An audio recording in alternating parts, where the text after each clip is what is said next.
Eagle Community Television presents Community Connection with your host, Mike Cooper.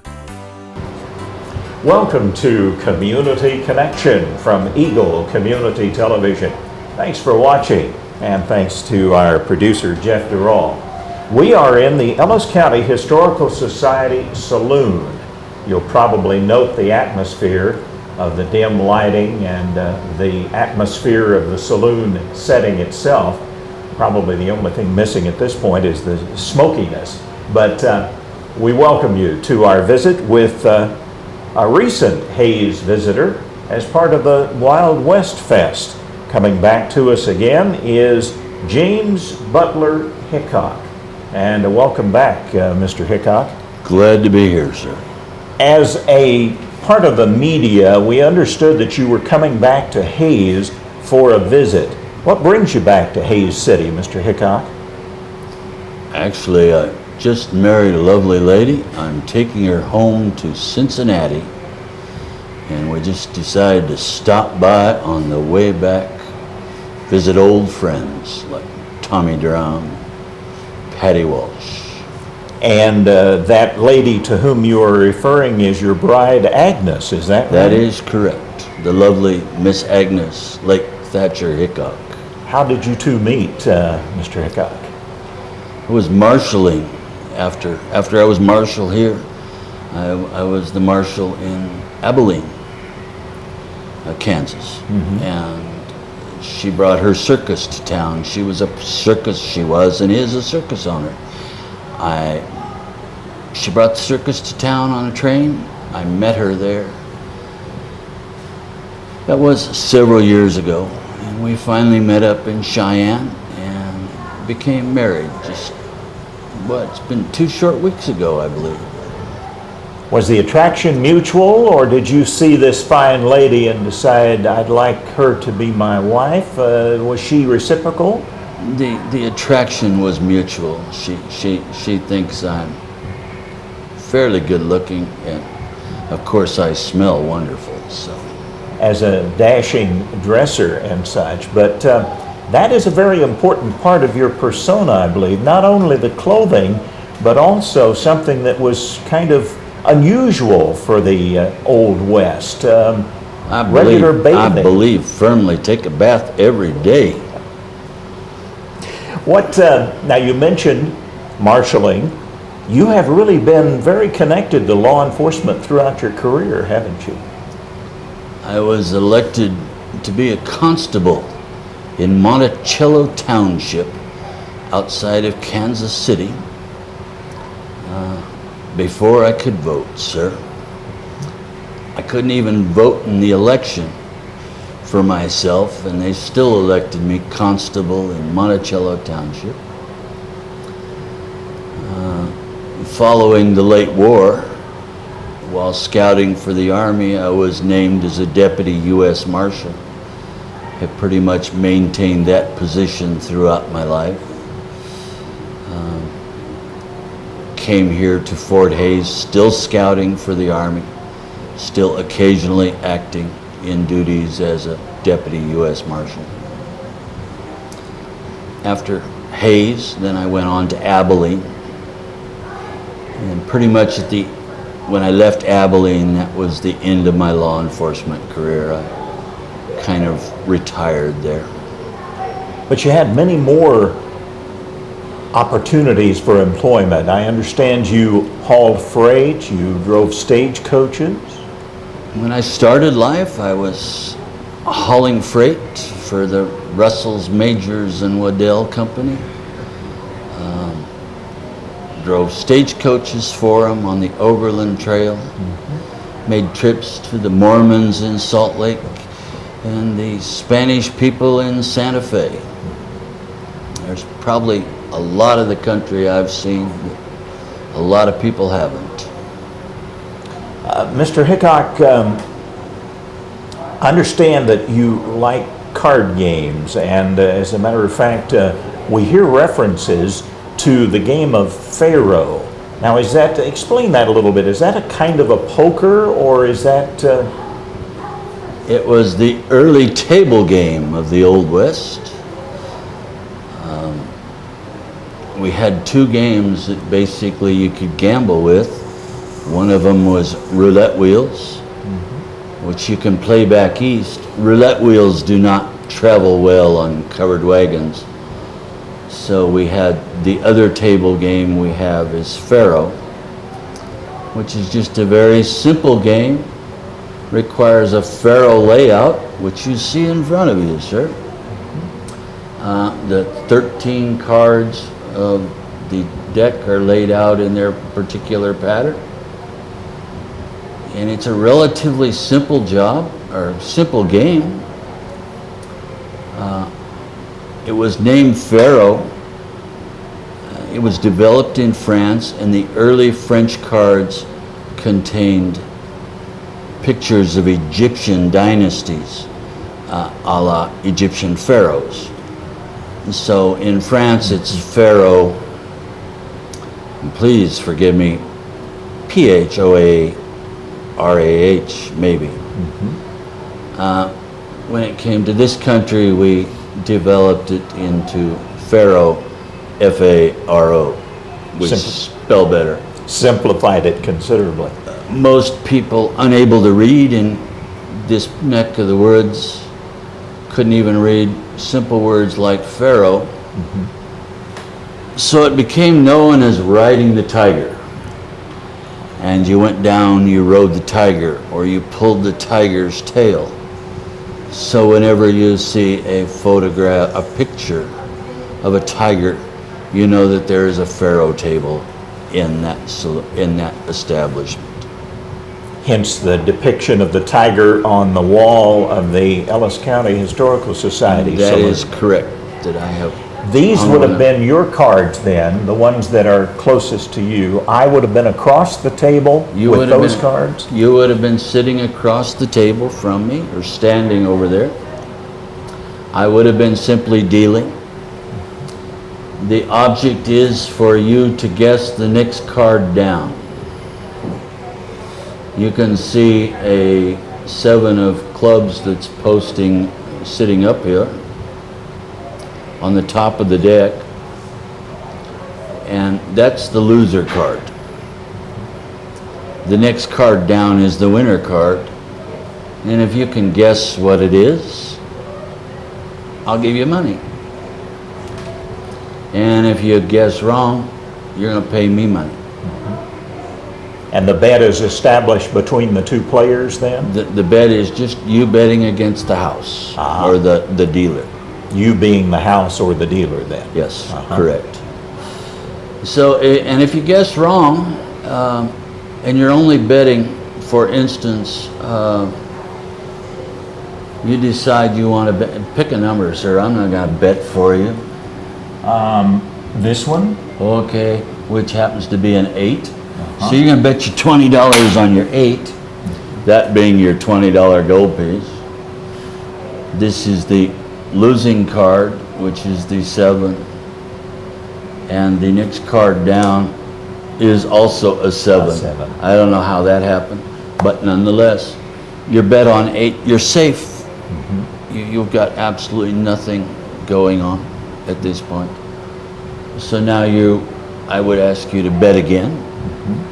You now get to place your bet somewhere else if you wish, or leave it on 8.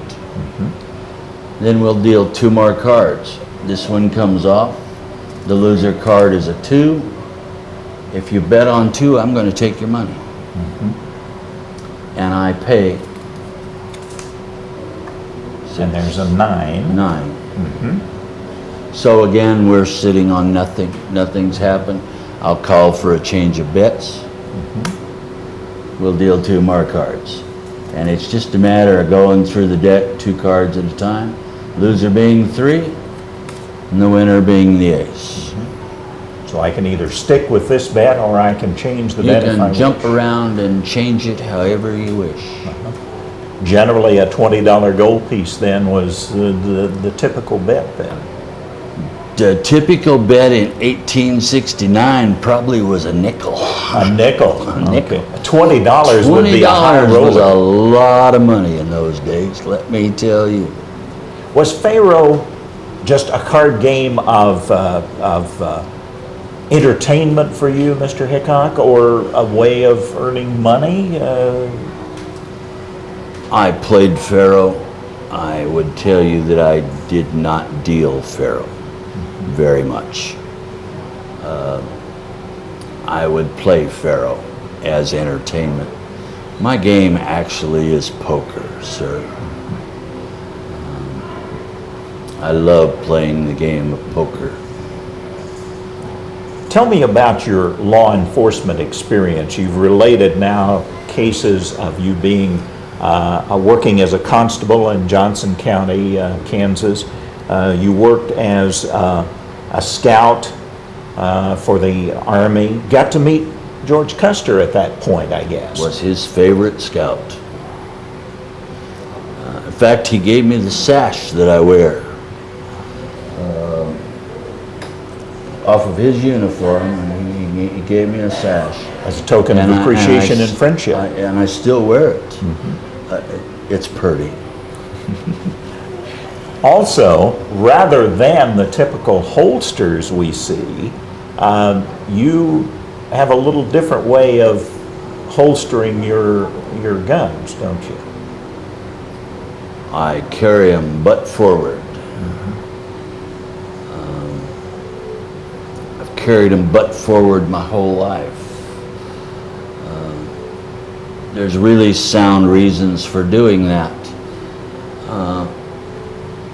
I can sit here at this table, whether I'm sitting behind a Faro layout or sitting at a poker layout, or whether I'm sitting in the seat of a buckboard or on top of a stage, and I can draw these pistols fairly rapidly.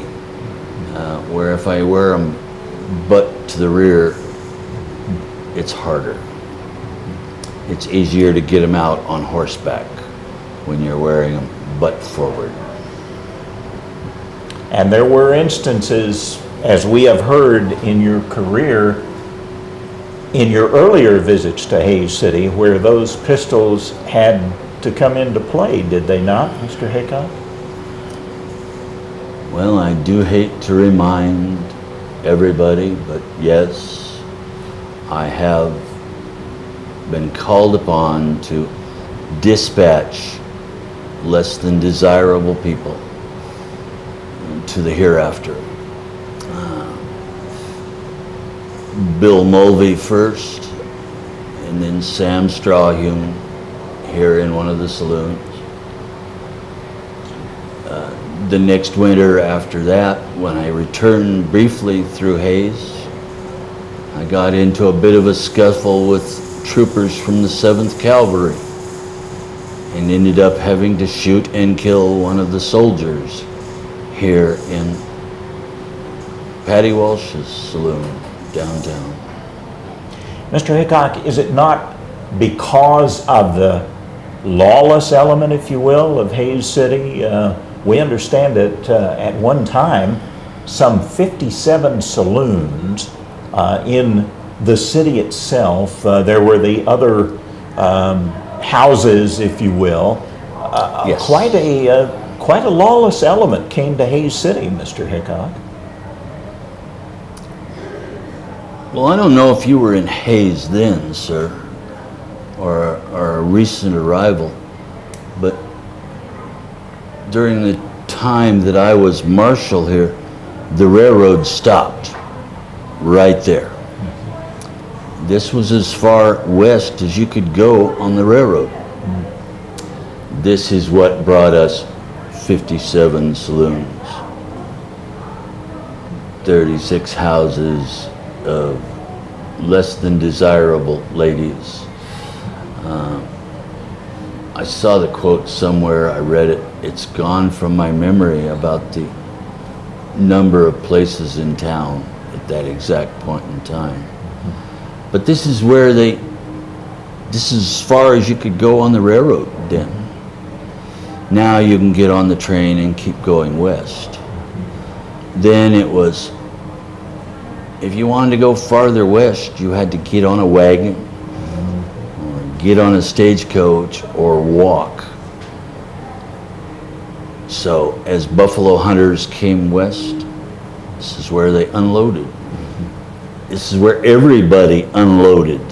All of the bad people coming west. This is where they ended up. This is where they stopped. This is why Hayes was such a little wild town in its day. Speaking of wild, as we understand, Mr. Hickok, you have the nickname of Wild Bill. Oh yes, sir, I do. How did that come about? You know, I'm not real sure. I don't think anybody knows exactly how I came to be known as Wild Bill. My name is James Butler Hickok. There's no Bill, there's no William in it.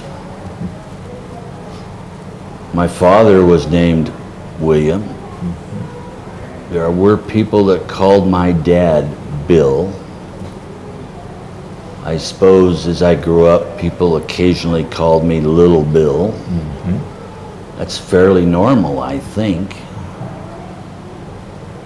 I know after the first major incident in my life with people of less than sterling character took place at Rock Creek Station in Nebraska Territory in 1861. And I was called upon to shoot and kill one David McCannels. And afterwards, I do know that I told the Army that the only way I had survived that little battle was to get really agitated and to get really wild.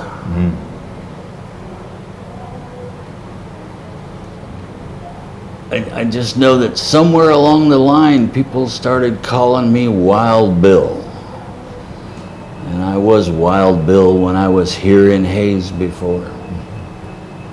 And I've kind of remained Wild Bill the rest of my life. But in fairness, Mr. Hickok, you were dealing with, as you say, many different elements of people who wound up at the end of the railroad line in Hayes City. And that would include soldiers from the Fort Hayes, that would include the drovers, the workers on the railroad, the buffalo hunters. What element, the cowboys, what element caused you the most problem as Marshal of Hayes City, Mr. Hickok?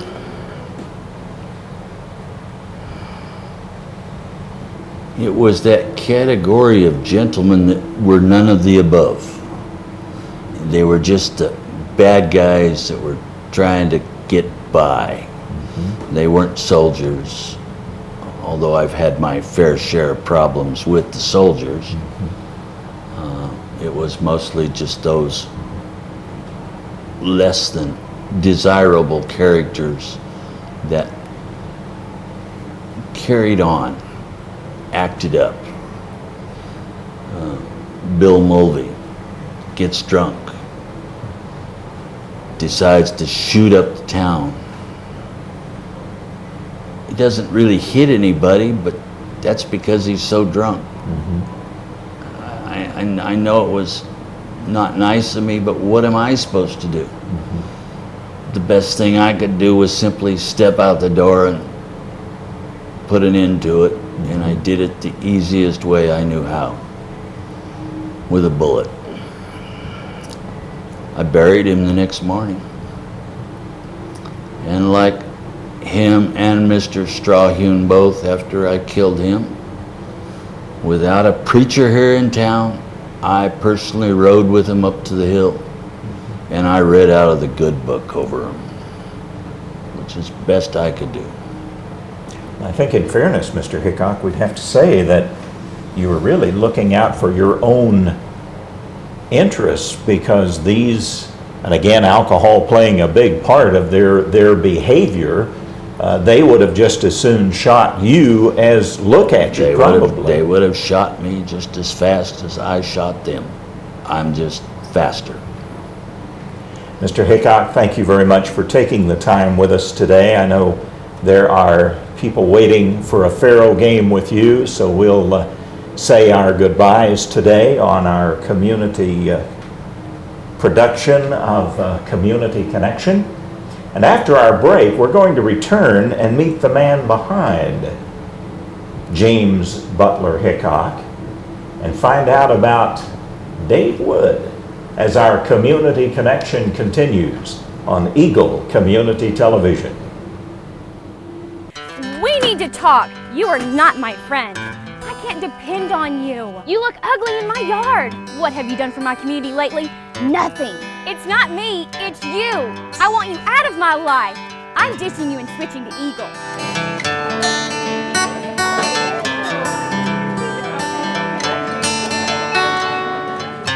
Ditch the dish and get $200. Call Eagle Communications today at 877-61-EAGLE. Welcome back to Community Connections. We are in the saloon at the Ellis County Historical Society at 7th and South Main during the Wild West Fest as we talk with Re-enactor Dave Wood, who has performed in the past at the Wild West Fest, is performing this year again at the Ellis County Historical Society with presentations for the public, and has brought us a fascinating look at James Butler Hickok. But now we're talking with Mr. Wood himself. Dave, welcome back to Hayes again. We certainly appreciate you taking the time to visit with us. I'm always glad to be here. Tell me about the research you do for James Butler Hickok. Is it ongoing? Have you finessed the character to your satisfaction now? It's always ongoing. I would tell you honestly, I have every published word ever printed about the man. I have a library that eats up several feet of my bookshelves, both horizontally and vertically. Always looking for a new story, new information about the man. So yes, it's always ongoing. Questions when you make presentations. I know you get a lot of interaction with the public of all ages because they really enjoy the Wild West and so much of the information about that. What do you find in your research, Dave, most surprising or something that was a myth, a legend that wasn't actually true? Anything stand out immediately?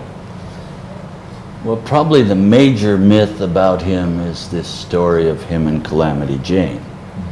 That is always food fodder for movies and stories ever told. He didn't like the woman. He had nothing to do with the woman. He did know her, did meet her, but that was as far as it went, and no, he did not like her a great deal. So that was the big myth. Kind of the perpetuation of the tabloid journalism, then, if you will. Perpetuation of tabloid journalism. It's one of the difficult things about doing this. What is fact? What is fiction? In that, I always fall back on my favorite old movie of all times, The Man Who Shot Liberty Valance, and the line in there about when truth and fiction are present, print the fiction. So you kind of just do your best, because I personally, I hate to tell you this, I never actually met the man. He was dead before I was born, and I never had the opportunity to meet him. And so I honestly don't have first-hand knowledge. Everything is just separating truth from fiction with Mr. Hickok. The thing that a lot of people seem to ask about, Dave, are the guns that Mr. Hickok used. Navy 36s, made by Colt Firearms, model of 1851. They're muzzle loaders, they're black powder. In answer to your next question, they are real. Yes, they are. In answer to the next question, no, they're not loaded. Thank you for that. Single shot? No, they're revolvers. Revolvers. 6 shots each revolver. But they're a long way from a modern firearm, yes sir. They're still old black powder, muzzle loading type of firearms. Dave, in our final question to you, as Dave Wood, Mr. James Butler Hickok, how would you describe the person you represent, Mr. Hickok?